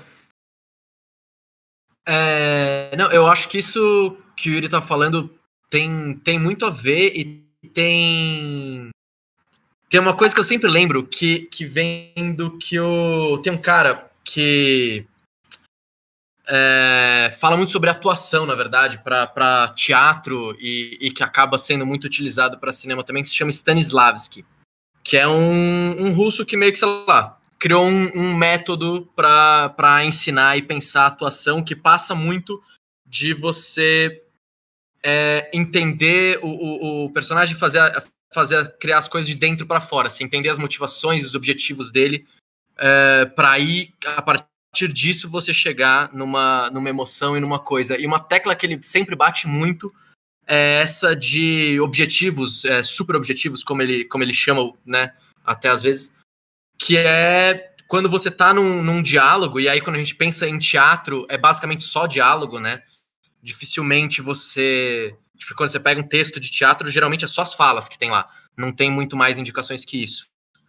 E cada uma daquelas falas sempre tem uma intenção por trás dela, assim, né? Ele tá, enfim, querendo alguma coisa, convencendo alguma coisa, tentando conseguir alguma coisa através daquela fala de alguma forma.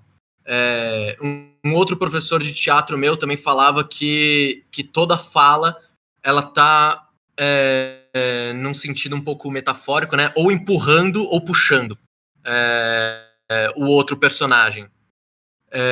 Então eu acho que é super importante a gente sempre entender em relação ao que a gente está escrevendo, por mais que às vezes até o próprio personagem não tenha tanta clareza do que ele tá fazendo e por que ele tá falando alguma coisa, mas por que ele tá fazendo, por que ele tá falando aquilo, o que aquele diálogo realmente representa, que geralmente não vai ser o que ele tá dizendo literalmente, assim, não que ele esteja mentindo ou tentando esconder a intenção dele, às vezes sim, mas nem sempre, mas sempre vai ter alguma coisa que é mais do que o que tá sendo dito ali, né? Que tá por trás, que tá meio nas entrelinhas daquele diálogo. E eu acho que esse trabalho de estudar o que tá sendo realmente feito ali, às vezes, sei lá, o personagem se aproximou do outro e tá falando sobre o tempo, mas na verdade o que ele tá fazendo é simplesmente tentando enfim, tentando criar uma relação, tentando se aproximar daquela pessoa que ele quer extrair alguma informação que ele precisa, e para isso ele está falando sobre o tempo, por exemplo. Então, até às vezes parece uma amenidade o que está sendo conversado, mas se existir um objetivo que está claro... É tudo intenção, né, Vitor? Se tem intenção, de fato. As coisas fazem sentido, assim. E era isso, eu queria fazer um pouquinho esse paralelo com umas teorias de teatro que eu acho que tem muito a ver nesse ponto, assim. E quando a gente fala de diálogo, o teatro tá muito certeiro ali, né? Com certeza. Inclusive, esse exemplo que eu trouxe do Dois Papas, ele era uma peça de teatro que se tornou filme, né? Então, faz todo sentido o que você tá falando.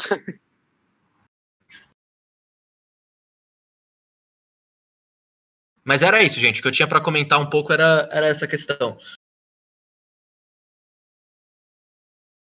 Beleza. Mais alguém quer fazer algum comentário?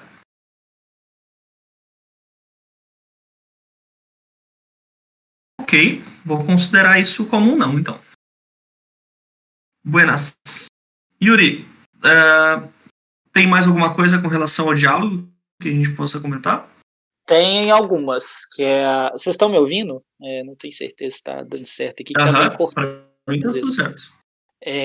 Então, a Margaret ainda fala mais algumas coisas sobre diálogo, mas o que eu acho que é mais assim, importante sobre, e eu até fiquei tropeçando nisso essa semana, com uma história que eu estou escrevendo, é que é importante você saber, eu não sei se essa palavra existe em português, mas vernacular em inglês, né? Existe isso em português também? Acho que sim, né? Eu acho que sim. Enfim, é o vocabulário, né? O vernáculo, acho que é isso, né? Vernáculo. Tipo vocabulário mesmo. O vocabulário do seu personagem é muito importante, né? A Margaret traz o exemplo das peças de Shakespeare, que ela fala que ele era muito criticado porque ele tinha desde diálogos muito simplórios, né, entre aspas, muito sem muitas palavras rebuscadas, né, numa linguagem mais coloquial, e às vezes representava pessoas que eram operárias ou cidadãos comuns, e às vezes ele tinha personagens com diálogos muito elaborados, com um vocabulário muito, esqueci a palavra, rebuscado, e ele era muito criticado por isso, por essa divergência, e o que ele falava é que ele nada mais queria do que retratar a realidade, que ele queria que o que saísse da boca dos personagens dele fosse aquilo que fosse esperado para alguém naquele nível de intelectualidade ou de classe ou de posição na sociedade. E isso é uma coisa muito importante, mas não só nesse tipo de arranjo, né, que a gente tem aí pessoas de classes diferentes, de regiões diferentes ou de poderes aquisitivos diferentes ou de bagagens diferentes, mas também até em tempos diferentes e gêneros de histórias diferentes, né? Às vezes você vai contar uma história de fantasia medieval, não rola do cara falar, e aí, mano, chegou com bagulho? Tipo, não vai casar com aquele ambiente que você criou. Talvez você crie um ambiente que, lá naquele ambiente medieval, que não é medieval, uma fantasia de cavaleiro, existia lá uma região que esse era o dialeto. E não tem nada errado nisso, mas você tem que ter noção que isso afasta ou aproxima a sua audiência de você, né? Que você tem que ter a noção de qual é o vocabulário que o seu personagem, os seus personagens vão usar para não só você manter a suspensão de descrença, mas também para manter consistência. Porque se ele começa falando de maneira rebuscada e termina de maneira coloquial e nada aconteceu na vida desse personagem para justificar essa troca, né, essa mutação na forma de falar, o seu leitor vai pensar, pô, essa pessoa não está conhecendo nem o próprio personagem, por que ele está falando assim? Ele falava de outro jeito antes? É o mesmo personagem? Então você começa a criar ruído, isso não é bom. Então ela fala para a gente ter essa visão, né? Quando a gente vai escrever sobre os personagens, a gente ter essa questão do vocabulário bem em mente. E acho que, por último, depois ela dá um exemplo sobre os diálogos em Alias Grace, não acho que vale a pena a gente falar sobre, mas uma outra coisa que ela fala, só para finalizar, a gente poder discutir o tanto que a gente quiser sobre, é que diálogo é subjetivo. Isso tem muito a ver com o que o Vitor trouxe, muito a ver com o que a gente discutiu antes, de que a forma como você representa o diálogo vai ter muito a ver com objetivo e intenção, vai depender de autor para autor. Alguns vão ter muita ação, outros vão ter menos, alguns vão representar realmente disputas de poder, outros não, mas cada um tem o seu estilo de diálogos, de construção de cenas de diálogos, e tá tudo bem com isso, você não precisa tentar emular outros autores, não existe uma forma certa de narrar um diálogo. Ele só tem que parecer autêntico ao tempo e o lugar que ele está acontecendo, né? Vamos dizer assim. Bom, é isso que ela trouxe, né? O que vocês acham sobre isso?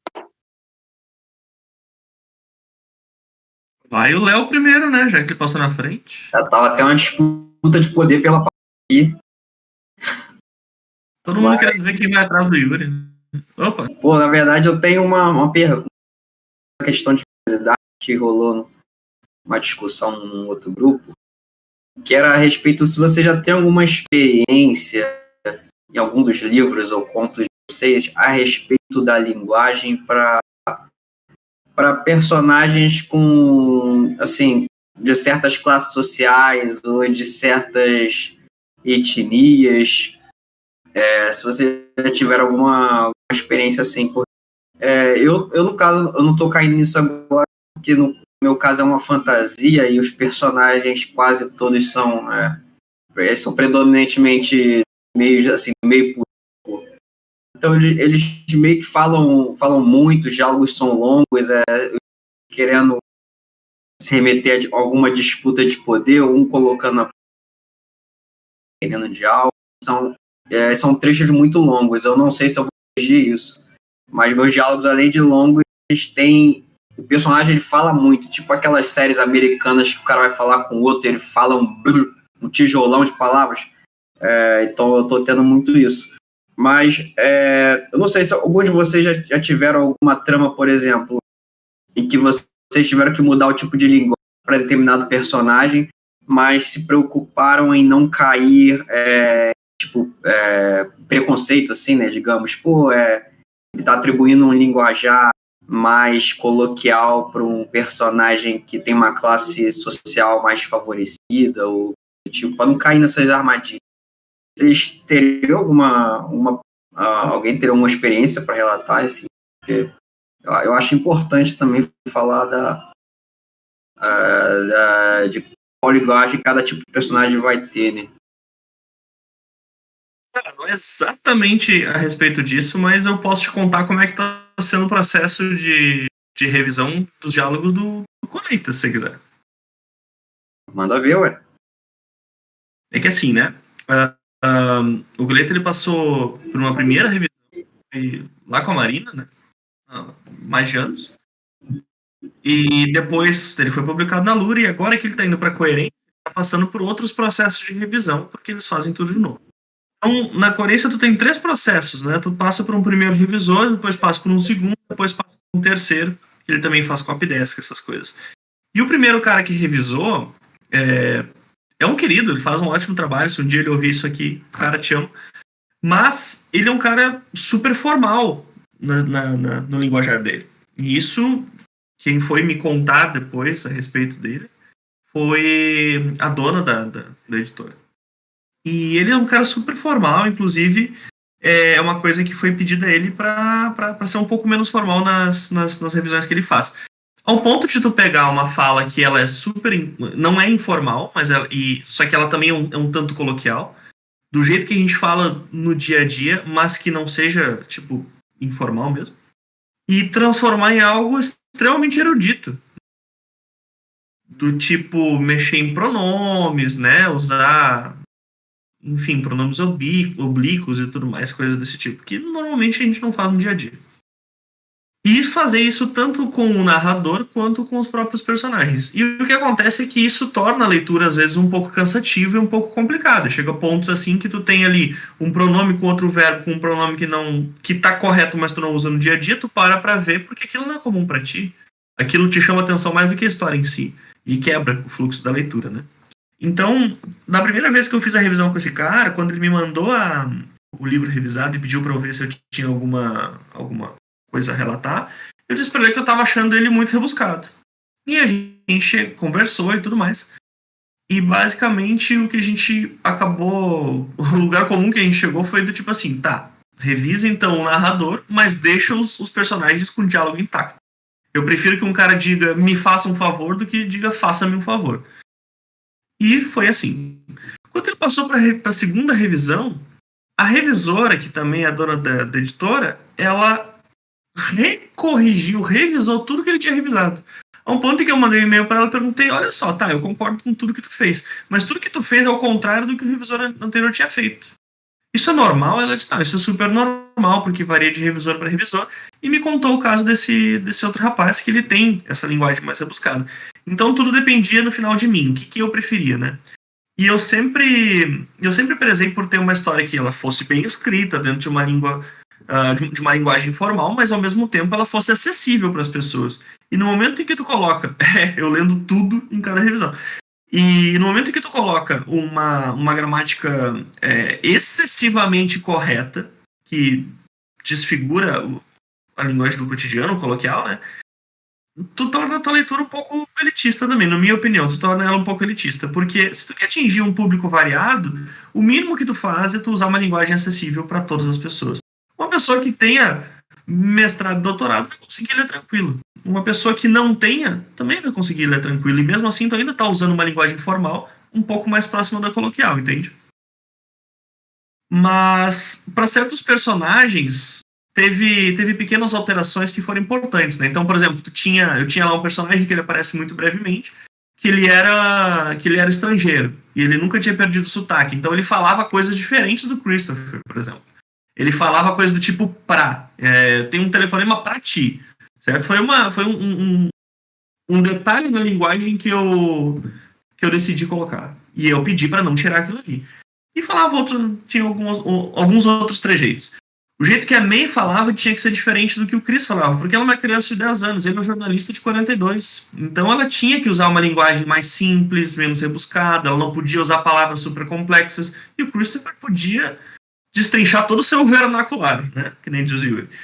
E aí, quando tu chegava em outros personagens, que eles tinham um jeito mais louco de falar, tu podia, de vez em quando, colocar uma certa palavra aqui, uma certa palavra ali, para dar essa sensação de que ele fala diferente, ele fala mais rápido, ele fala errado, ele fala diferente dos outros personagens, né? Às vezes é uma escolha de palavras e não necessariamente como tu escreve, né? Porque se tu pega e tu escreve exatamente como uma pessoa desse tipo falaria na vida real, o livro ele também se torna ilegível. Aqui eu falando com vocês, eu falo um negócio, daqui a pouco eu pauso, falo falo falo ou eu paro no meio de uma frase, volto tudo e recomeço e vocês nem notam. E se eu fizesse isso, eu estaria sendo super verossímil, mas ao mesmo tempo eu estaria quebrando toda a fluidez da minha escrita, né? Então a gente tem que buscar ali um diálogo que ele seja verossímil, mas não tão verossímil, e que passe verossimilhança. É um negócio muito louco. Agora, escrevendo o livro seguinte, tá? Eu tenho certos personagens. Eu tenho uma personagem específica, que ela é uma senhorinha negra, e de cabelinho branquinho e tudo mais. E eu queria que ela falasse do jeito que falam. Não sei se vocês já viram, né? Ou uma representação, ou alguma coisa real. Já viram um pretinho velho falando, né? O espírito do preto velho falando, né?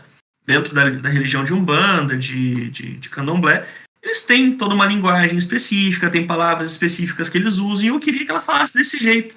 Então, a forma como eu vou escrever pode não ser exatamente como eles falam, porque senão realmente vai ficar incompreensível no livro. Mas vai trazer certos trejeitos que quem conhece vai conseguir relacionar. Quem não conhece vai identificar como uma característica daquele personagem. Só ele fala daquele jeito.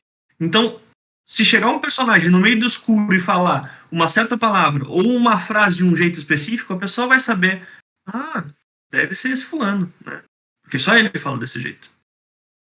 E isso nos remete até a alguma coisa que a gente já viu lá nas aulas do Neil Gaiman, que é colocar certas características em personagens, né, que façam com que ele seja facilmente identificado pelo teu leitor. Essas características, elas muitas vezes são físicas, mas elas podem ser uma característica de fala também, os funny heads. Um funny head que não precisava na colheita, por exemplo, eu tô falando colheita porque é a experiência que eu tenho, tá? Tu pediu experiências próprias, eu tô tacando experiências próprias. Não é egocentrismo, não. Mas, quando eu escrevi o Colheita pela primeira vez, eu tinha um vício de linguagem que a Margaret, ela identificou, a Margaret Brusarosco, não a Atwood, ela identificou, que ela pediu para eu tomar cuidado, que era o fato de que eu usava pronomes o tempo todo. Então, todas as frases em que o cara ia falar sobre si mesmo, ele dizia eu. Eu nunca usava só a conjugação verbal, o pronome oculto, né? E ela disse assim, ok, isso é legal se for a característica de um personagem. Ou é legal se for a tua característica. Mas se for um vício de linguagem, não é legal. Então, naquele momento, eu tive que decidir, né? Quem é o Pedro falando? O Pedro fala sempre usando pronomes. Isso é uma característica de autor? Ou isso é uma característica do Christopher? Porque se for característica de autor, eu vou ter que abraçar isso de verdade. E eu vou ter que usar com propriedade. Se for uma característica do personagem, eu vou ter que gerar de todos exceto do Christopher. Então é um trabalho a mais que tu tem de olhar cada um dos diálogos, tu prestar atenção nas palavras que tu tá usando, porque isso vai caracterizar o personagem. E são pequenos detalhes com relação a essa criação de diálogos que a gente tem que prestar atenção. Quer dizer, a gente tem que prestar atenção, não tem que prestar atenção, né? A gente não tem nada, mas a gente deveria prestar um pouco mais de atenção. São dificuldades que eu tive, né? Eu já li os trabalhos de outros colegas da Hardcover, por exemplo, e não encontrei esses mesmos vícios de linguagem que eu ainda luto para não ter. Enfim, é a experiência que eu tinha para te trazer. Chega de falar, cansei. Obrigado, cara. Falou errado aí, ô Pedro. Chega de falar, eu cansei. Pô, maneiro, Mário, obrigado Obrigado por compartilhar, cara. Muito bom isso aí. Eu ainda não cheguei. Eu já. Para alguns personagens que eu tô escrevendo, eu já adquiri. Já consegui colocar no diálogo algumas coisas para tentar o leitor identificar quem tá falando o quê e tudo mais, mas isso é uma daquelas coisas que eu acho que eu vou deixar mais para depois. Porque senão isso aí vai ficar me tomando dias e dias refletindo. E eu acho que se deixar para depois vai vir com mais naturalidade, porque meu processo é assim. Mas eu acho super válido. Eu acho que são coisas para ver, principalmente depois de revisão, sabe, Porque, por exemplo, do último livro que eu escrevi, O Tocador, eu escrevi o livro todinho, tá? E falei iguais. Agora que eu tô fazendo a revisão, é que eu tô colocando determinados traços de fala, que eu tô colocando palavras diferentes, né? E que eu tô decidindo como é que cada um vai encontrar a sua voz. Mas na primeira escrita, todo mundo fala formalzão, todo mundo fala Pedro, é tudo Pedro. Depois que eu vou dando um tapa nisso daí. Eu acho que eu prefiro trabalhar assim, né? Não é que eu acho que é mais fácil, é que eu prefiro trabalhar assim. Porque se eu ficar prestando atenção nisso, eu não vou deixar a história fluir. E se eu não deixo a história fluir, então eu prefiro trabalhar desse jeito. Eu concordo também. Mas eu concordo porque eu fiz intuitivamente, porque eu também não me senti confortável a mexer nisso agora. E eu dei meio que uma sorte que os personagens que interagem mais no início, em termos assim, de diálogo, eles são mais ou menos da mesma social e tem profissões parecidas, então isso meio que me deu ajudada, mas foi meio que sorte. Também.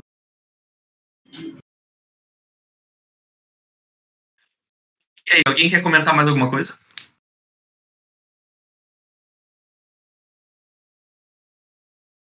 E só para avisar, Yuri, é tu que vai encerrar, tá? Porque é tu que tá comandando essa segunda lição. Entendi. Bom, eu acho que eu não tenho muito mais a adicionar, né? Eu acho que a lição foi muito boa, né? Nessa parte de objetividade, né? E intenção na hora da gente escrever diálogos. Eu acho que é uma coisa que a gente vai polindo de acordo com a prática e, assim como a gente já falou aqui em algum momento, a gente resgatar uns aprendizados do Gaiman é muito importante nessa hora, né? Que se a gente observar o mundo e como as pessoas conversam, a gente vai escrevendo cada vez diálogos melhores, né? Ele até tinha sugerido, né, em determinado momento, de você anotar pedaços de diálogo que você escuta entre as pessoas, porque eles podem ser úteis depois, e acaba que você provavelmente nem vai usar aquele pedaço, mas ele vai te dar um feeling do que foi aquela conversa. Eu acho que a gente escrever bons diálogos é muito importante, porque, assim, história é uma coisa muito legal, mas, né, enredo, trama, mas o que prende a gente às histórias, eu falei isso já, né, e a gente sempre bate nessa tecla, são os personagens, e a gente vê de verdade quem são os nossos personagens, na maioria das vezes, através dos diálogos, né, que a gente entende melhor a personalidade daquelas pessoas, né, às vezes a gente entende, através das ações, a gente entende a motivação, a gente entende as reações, a gente aprende a sentir empatia, mas a gente conhece mesmo os personagens, na minha opinião, na maior parte das vezes nos diálogos, então é onde eu diria que se os olhos, na vida real, se os olhos são o espelho da alma, né, os diálogos, para mim, são o espelho dos personagens na escrita. Então, eu acho que é legal a gente ter esse cuidado, a gente ter essa observação de como traduzir esses diálogos e de como colocar eles em prática, porque muitas vezes é o que vai fazer, inclusive, você diferenciar um personagem de outro, né, numa história. Você vai ver que é aquele cara que, como o Pedro deu bem o exemplo aí, vai ter um maneirismo, né, vai ter uma gíria que ele fala, vai ter alguma estrutura atípica de frases, ou ele vai falar de uma maneira mais rebuscada, enfim.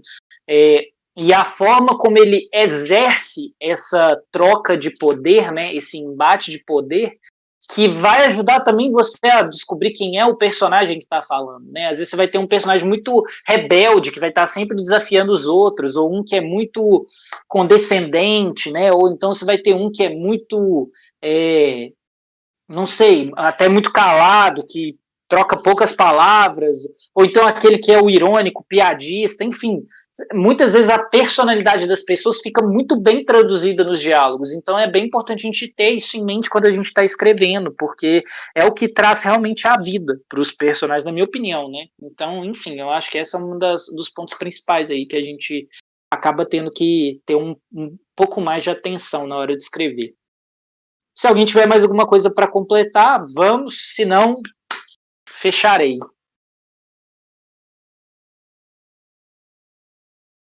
Eu acho que fechou, hein? Então é isso, galera. Muito obrigado aí pela participação de vocês. Muito obrigado pela paciência. Desculpem a dificuldade que eu estou em organizar os pensamentos. Como eu falei, eu não anotei nada dessa segunda parte. Pelo menos você fez a lição certa, meu.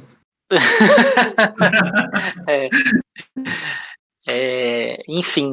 E acho que é isso. Na semana que vem nós vamos falar sobre revelar o mundo através da imersão sensorial, né, da imagem sensorial. Essa aula vai ser toda do Pedro, ele vai fazer um monólogo, não vai ter direito de ninguém falar nada. Tô zoando. Imperador de volta. Vai ser... e a segunda parte vai ser sobre estilo de prosa e textura. Então, são temas aí bem legais, aí, bem importantes também. Então, eu conto com a presença de vocês aí, fiéis